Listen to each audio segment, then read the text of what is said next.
Alors que le peuple élu fut chargé d'une mission de division au cœur des peuples, Dieu leur accorda un mérite immense, à attendre le moment où viendra des hommes la réunion. Mais impatients de voir la paix des hommes, quand le Fils de Dieu est venu pour la paix du plan, ils attendent la venue d'un élu, dont sa première mission sera la réunion, sous la signature prophétique du Fils de l'homme.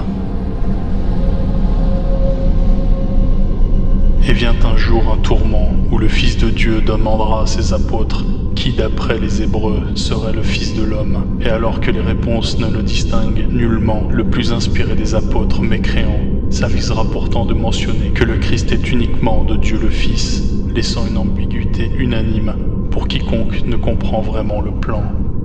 Ainsi les prophéties talmudiques du double Messie, d'une première arrivée d'un premier fils de Yosef, prendra la signature de l'humilité et de la discrétion d'une vie simple de charpentier, mais qui préparera par la division celui de la venue d'un deuxième Messie, fils de David, qui accomplira par la gloire l'attribut de la royauté et de la réunion.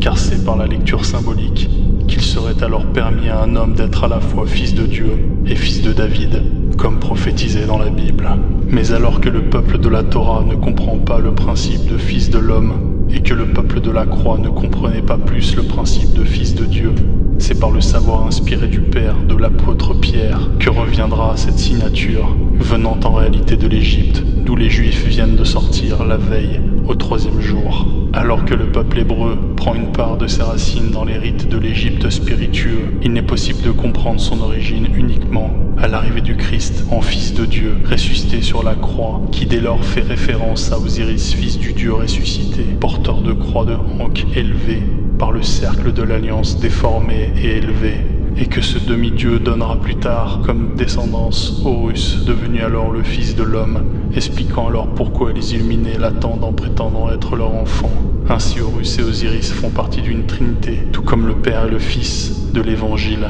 mais aussi prendra de cette signature un intérêt particulier.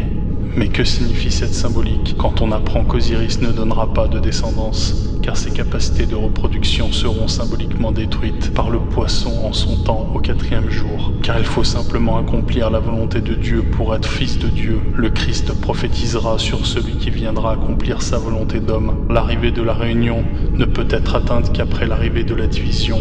Pourquoi vous aurait-on caché du Fils de l'homme son symbole ?